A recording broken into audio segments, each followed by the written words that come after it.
बिस्मिल्लाहिर्रहमानिर्रहीम। अस्सलाम वालेकुम। मेरी आप सभी से इल्तिजा है कि एक मरतबा दुरूद इब्राहिमी पढ़ लीजिएगा। बिस्मिल्लाहिर्रहमानिर्रहीम। अल्लाहुम्मा सल्ली अला मुहम्मदिन व अला आलि मुहम्मदिन कमा सल्लैता अला इब्राहीम व अला आलि इब्राहीम इन्नका हमीदुम मजीद।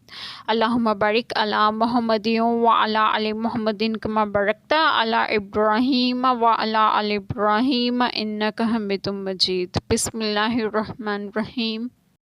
और अगर तुम सफ़र में हो और लिखने वाला ना पाओ तो गिर्द हो कब्ज़े में दिया हुआ, और अगर तुम में एक को दूसरे पर इत्मीनान हो तो वो जिसे इसने अमीन समझा था अपनी अमानत अदा करे और अल्लाह से डरे जो इसका रब है, और गवाही ना छुपाओ, और जो गवाही छुपाएगा तो अंदर से इसका दिल गुनाहगार है और अल्लाह तुम्हारे कामों को जानता है।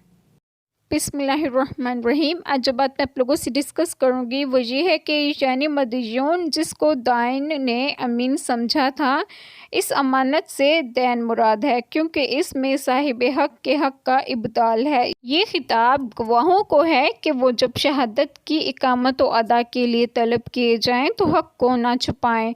और एक कौल ये भी है कि ये खिताब मदयून को है कि वो अपने नफ्स पर शहादत देने में तामिल ना करें।